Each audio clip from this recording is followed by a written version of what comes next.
kaparokya, ang pag-uusapan po natin ay yung obra na ginawa nga po ni Henyo Master Joey De Leon na kung saan ay ibinenta po ito kay Boss Toyo na nagkakahalaga na 105,000 pesos.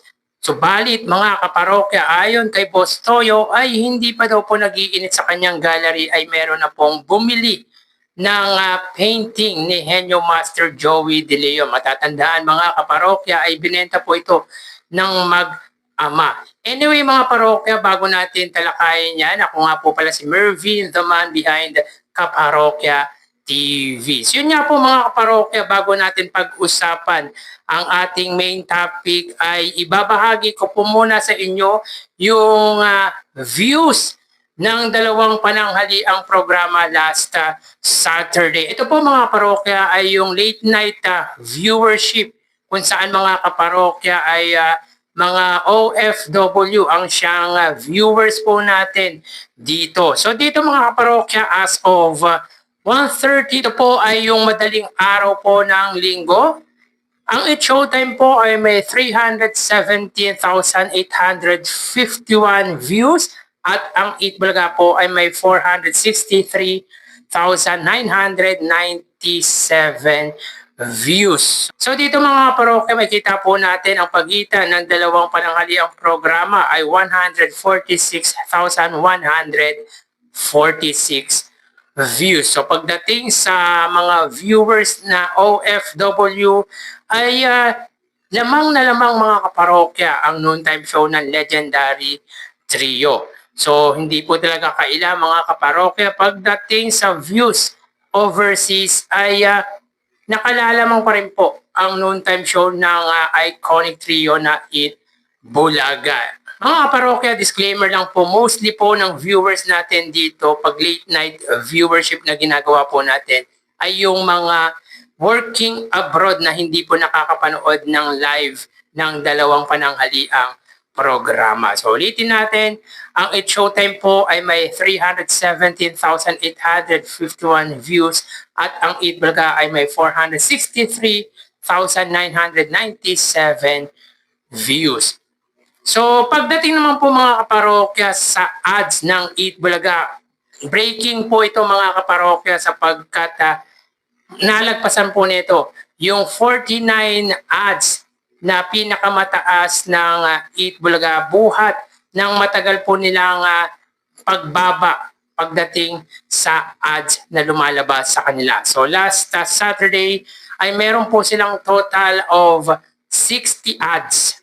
So sa unang gap mga kaparokya, meron po silang 20 ads. Sa pangalawang gap ay may 21 TV ads. At sa pangatlong mga kaparokya, if I'm not mistaken, ay 19 ads. Actually mga kaparokya, yan lang po ang nabilang natin sapagkat medyo na-late po tayo. Baka nga mga kaparokya ay more than 19 ads pa po yung gap 3 ng It Bulaga. Pero hindi po natin i-consider yun mga kaparokya, mas focus po tayo kung ilan po ang nabilang natin. So tama po mga kaparokya, 60 ads po ang lumabas sa pananghaliang programa ng Tito Vic and Joey last Saturday. Meaning mga kaparokya, medyo matagal po na hindi po natin nakikita mga kaparokya na ganito po kataas ang ads para po sa It Bulaga. Dahil mga nitong nagdaang buwan mga kaparokya ay consistent po na naglalaro sa 20. At kung papalarin pa po mga kaparokya or kung suswerte pa nga po mga kaparokya ay aabot lamang po ng more than 30 ads. Pero last Saturday mga kaparokya ay umabot po sila ng 60 ads. So meaning mga kaparokya ay naabot niya po nito yung 49 na ads. Ito po yung pinakamataas na ads. Buhat nang makuha po nila ang 49 TV ads kamakailan. Talagang improving na po talaga ang lumalabas na ads sa pananghaliang programa ng Tito Vic and Joey. So congrats mga kaparokya. At asahan natin mga kaparokya, nitong mga nagdaang araw ay mas dadami pa po ang ads na lalabas sa It Bulaga. So yun nga po mga kaparokya, kamakailan ay naibenta nga po ng mag-ama ang obra na ginawa nga po ng Henyo Master na si Joey De Leon. Usap-usapan naman po mga kaparokya ang obra na ginawa nga po ni Henyo Master Joey De Leon na kung saan ay binenta nga po ng kaibigan nito na si Anjo Iliana yung painting na gawa ni Henyo Master na kung saan ay imbis na si Anjo Iliana ang magbigay ng regalo ng birthday nito ay si Joey De Leon pa po mismo ang nagbigay ng regalo sa dati nitong kaibigan or dating kasama sa trabaho.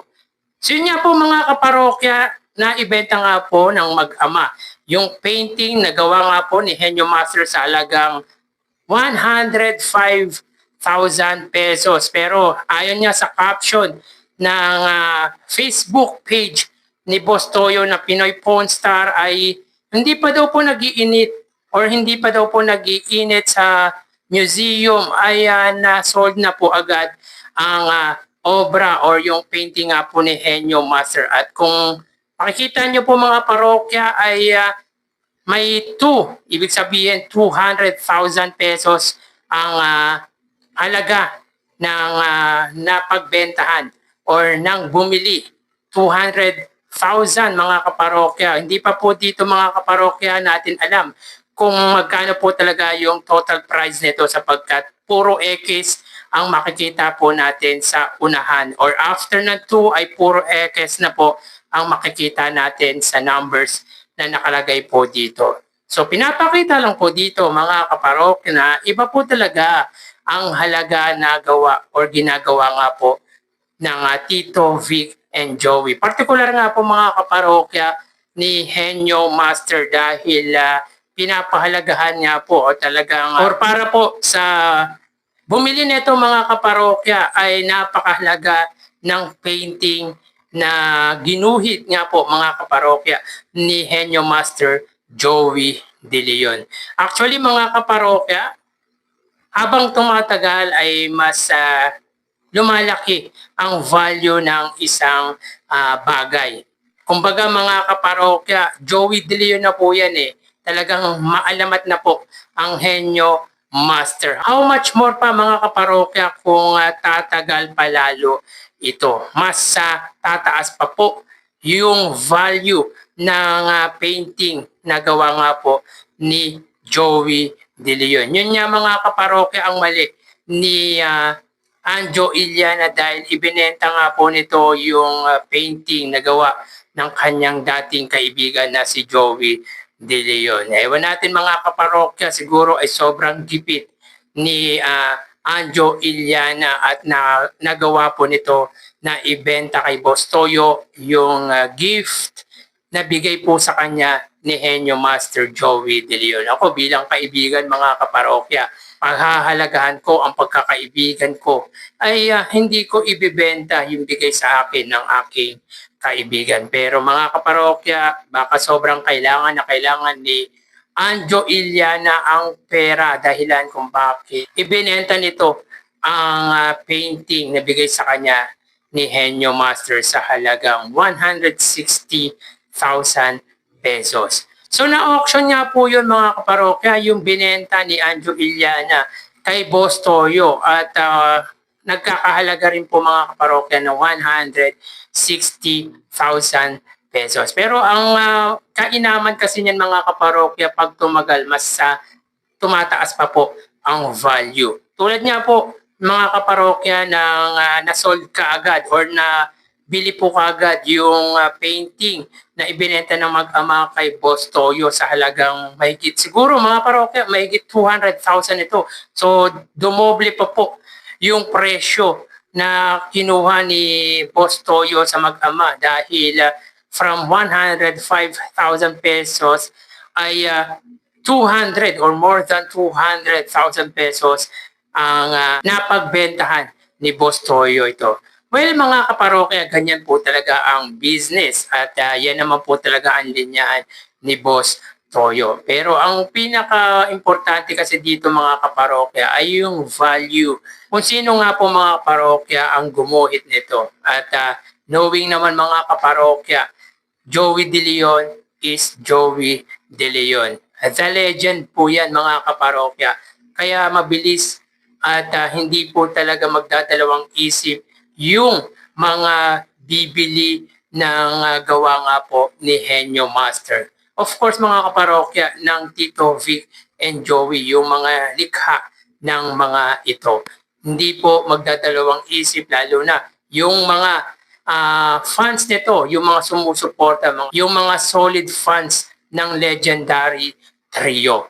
So, congrats kay Boss Toyo mga kaparokya. And of course mga kaparokya, wag din po natin kalimutan na i-congratulate yung bumili nga po ng painting ni Henyo Master Joey De Leon dahil pag tumagal-tagal pa po ito, lalo na mga kaparokya, kapag nawala si Henyo Master, wag naman po sana mga kaparokya, pero darating din naman po kasi talaga yung time na mawawala at mawawala ang legendary trio.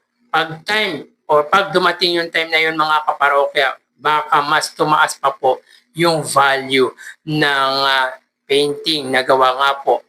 Or regardless kung painting man yan, basta obra nga po ng legendary trio, ay mas tataas pa po ang value nito. So kayong mga parokya, anong masasabi ninyo sa update po natin ngayong araw? So hanggang dito na lang po tayo mga parokya. Magsingat po tayo palagi. Thank you and God bless.